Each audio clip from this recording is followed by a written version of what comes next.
A minúscula, por lo que está 0, 0, y sub 0 se va a conectar hacia B mayúscula.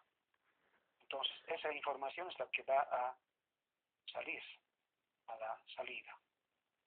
Todo el tiempo, mientras no cambien esos dos en los circuitos de controles, A minúscula se va a conectar a B, todo el tiempo. Y si queremos mandar D minúscula hacia D mayúscula, entonces los circuitos de control tendrían que generar 1, 1 en el MUX y en el DMUX también 1, 1. En este caso, entonces toda la información que está en D, esta información se va a conectar a la salida y el DMUX va a conectar a F3 y de esa manera aquí tendríamos toda esa información. Mientras no cambia, este D minúscula está conectado con D mayúscula. Pero en la práctica no ocurre la información de izquierda a derecha, también ocurre de derecha a izquierda. Entonces, en ese caso, tendríamos que tener un dispositivo que sería MUX, DMUX. Se llama transceiver. Este otro lo propio. MUX, DMUX. Se llaman transceiver. O sea, transmiten y reciben, hacen esa operación a gran velocidad, ¿no? Y esos dispositivos, bueno, estos dispositivos como el multiplexor y el demultiplexor en su modo MUX-DMUX están en los hub switches que permiten conectar más de 3, 4 computadoras o más, ¿no? En red. ¿Cómo está entonces construido un DMUX con compuertas básicas? El DMUX más básico es el 1 a 2. O sea, tiene una sola entrada y dos salidas. Se puede diseñar de dos maneras, tabla extendida y tabla reducida. En la tabla extendida se considera el canal de selección como entrada, o sea, S e I como entradas. Esos dos van a conmutar de 4 maneras distintas. 0, 0, 0, 1, 1, 0, 1, 1. Y a la salida, F0, cuando S vale 0, va a copiar lo que está en I. Vale decir 0, 0, 1, 1. Está copiando esta información a la salida. Y F1, como está suelto, va a salir siempre 0. Cuando S cambia a 1, aquí, S a 1, entonces la entrada se conecta a F1. Por eso esta entrada 0, 1 está copiado a la salida de la columna F1. Y F0 va a estar 0, 0. En cambio, en la tabla reducida solamente consideramos como entrada a S. Entonces, S puede tomar dos valores, o puede ser 0 o puede ser 1. Cuando es 0, F0 se va a conectar hacia la entrada y va a valer F0. Y cuando es 1, F1 va a tomar el valor de la entrada y F0 va a ser 0. De estas dos tablas se deduce dos funciones de salida. Por ejemplo, para F0, tomaría el valor de S negado por I, ¿no? Ahí está. Y para el valor de F1 va a ser S sin negar por I. De esta otra tabla, de la misma manera se va obteniendo. Por ejemplo, para F0 va a ser S negado por I. Y para F1 va a tomar S sin negar por I. De esa manera entonces tuviéramos estas dos funciones que son iguales. Como son iguales, va a tener un solo circuito, que es esta. Se requieren 2 amps. Aquí están los 2 amps. Se requiere un NOT. Aquí está un NOT. A la primera compuerta AND superior va a entrar S negado por I. Entonces aquí S negado por I. A la segunda compuerta va a entrar S sin negar por I. Pues ahí está el circuito que requiere solamente 3 compuertas básicas, 2 AND y un NOT. Para el siguiente demultiplexor, que es de 1 a 4, tiene 2 canales de selección. En este caso, esos 2 canales de selección, realizando la tabla reducida, se puede conmutar de 4 maneras distintas. Entonces, la salida de F0 va a ser cuando S1 es 0 y S sub 0 es 0, la salida es I. Y el resto 0, 0, 0. Cuando es 0, 1, la entrada I se va a conectar a F1.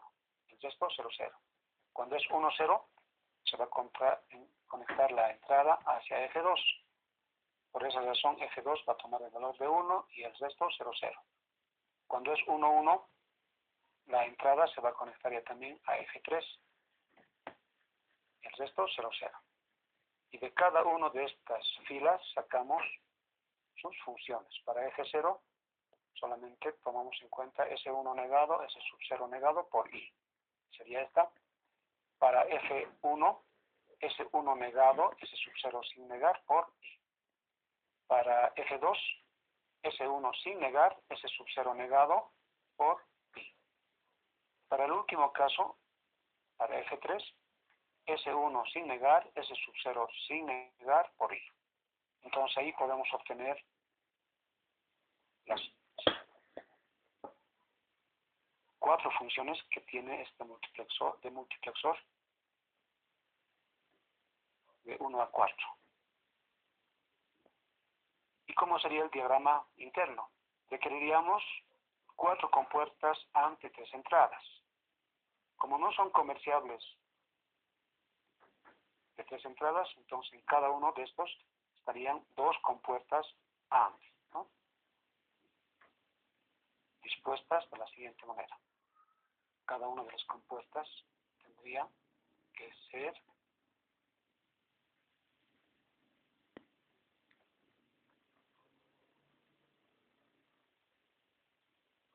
así, y requeriríamos de estos 2. Entonces, su salida, esta salida se va a poner aquí, y your entrada, así. Entonces, cada uno de estos estaría internamente formado de estas 2 compuertas AND. Aquí, por ejemplo, va a entrar I, y luego S1 negado. Aquí I, aquí S1 negado. Y a este otro, como podemos observar, S0 negado. En la salida, ¿qué va a ser? S1 negado, S sub 0 sin negar, por I. ¿No? Perdón, S sub 0 negado también.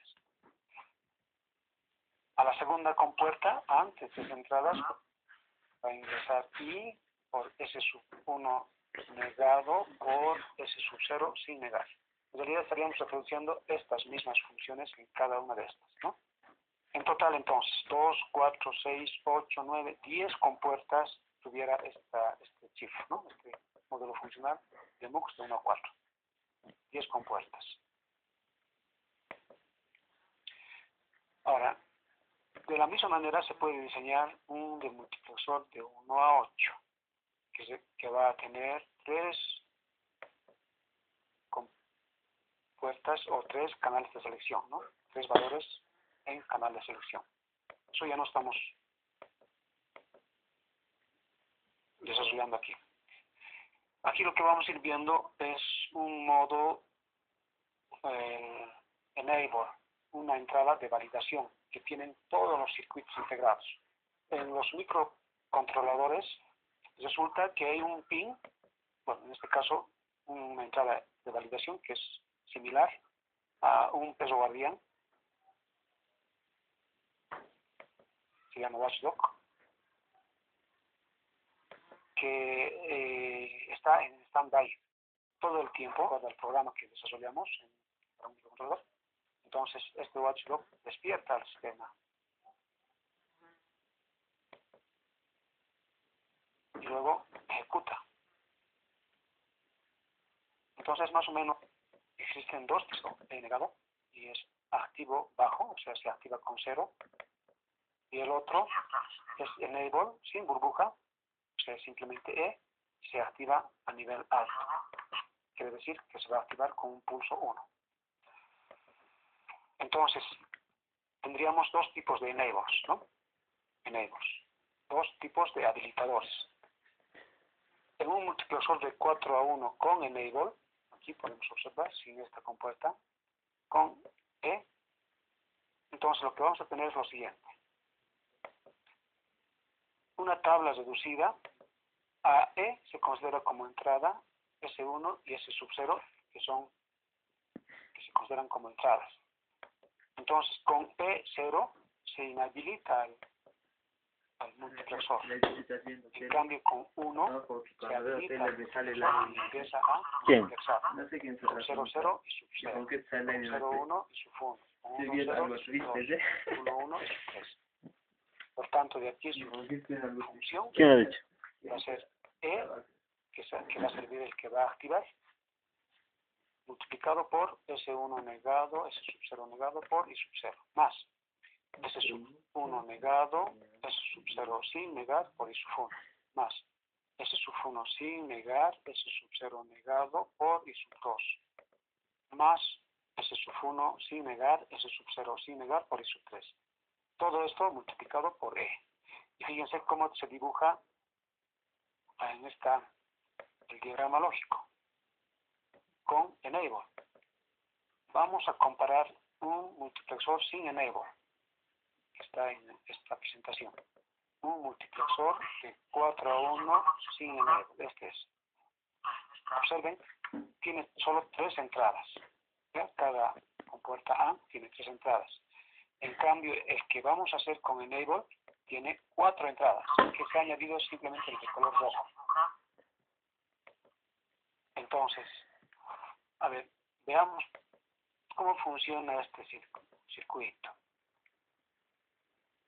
Si tenemos en la entrada un valor 0, entonces este 0 va a entrar a cada compuerta, como es común, pues. Y nosotros sabemos una compuerta AND suficiente que entre 0 en su entrada, lo inhabilita a la compuerta AND. Es decir, en la salida va a sacar siempre 0. No importa el valor de S1, S sub 0, no importa qué tren de pulsos estén entrando a cada uno de estos. ¿Ya? No importa. Puede estar viniendo, sí, estas informaciones. Si E es 0, la salida siempre va a ser 0. Lo va a inhabilitar. Hasta que cambia de estado E, cambia 1. O sea, lo habilita al enable de tal manera de que aquí va a valer un 1, un 1, un 1 y aquí un 1. Con eso lo está habilitando a todas las compuertas A. Ahora va a depender la salida de los valores de que tome el canal de selección. Por ejemplo, si toma 1, 0, entonces 1 viene a esta compuerta, luego también a esta, negado, o sea 0, va a venir aquí y aquí. El valor de S sub 0 con valor 0 viene a esta compuerta y a esta. Cambiando a 1, viene a esta y a esta. Entonces otra vez aquí. Suficiente que en su entrada exista un 0, el valor de salida 0. Aquí 0 también. Aquí, en cambio aquí no, miren, todo es 1. 1, 1, 1. Entonces aquí en la salida va a salir esta entrada. Va a conectarse, I sub 2. Toda la información que está llegando va a pasar aquí a I sub 2. En cambio este otro, como hay un 0 aquí, por tanto la salida es 0. 0 más I sub 2, la salida es I sub 2. Aquí 0 más 0, 0. 0 más I sub 2, la salida va a ser igual a I sub 2. Toda la información que está viniendo en I sub 2, vale decir, en esta manera, va a salir a la salida, ¿no? De esa manera, este multiplexor se habilita con 1. En el momento que E vale 0, la salida va a ser 0, lo va a inhabilitar. Va a estar en modo stand-by, ¿no? También existe enable con con entrada activa bajo, o sea, con burbujita. En este caso, con 0 se va a activar. Entonces, con 0 va a multiplexar. Con 0, 0 y sub 0. 0, 1 y sub 1. 1, 0 y sub 2. 1, 1 y sub 3. Y el resto, cuando E esté en 1, todo va a quedar en 0. Y su función sería de esta manera. Todo lo mismo, solo E cambia a negado, ¿no? He negado. Si ustedes se fijan, todo es lo mismo, solo aquí he negado. Aquí. Y su diagrama lógico solo cambia aquí un not, comparado con el anterior. Entonces, ¿qué es lo que va a pasar? Miren, si va a ser 0 la entrada, enable, pasa por el not y cambia 1. Por tanto, lo va a habilitar a todas las compuertas, ¿no? A todos. Y va a empezar a multiplexar, ¿no? Si colocamos un 0, 1, entonces su correspondiente y su 1 va a pasar a la salida, tal como hemos hecho con él anteriormente. Pero en el momento que cambia el enable a 1, 1 pasa por el not, lo cambia a 0. Por tanto, a cada uno de estos va a aparecer un valor 0. Con 0 nosotros sabemos que a la compuerta AND lo inhabilita y va a salir 0, ¿no? Lo inhabilita. De esa manera opera. ¿Cómo se puede modificar un multiplexor con entrada enable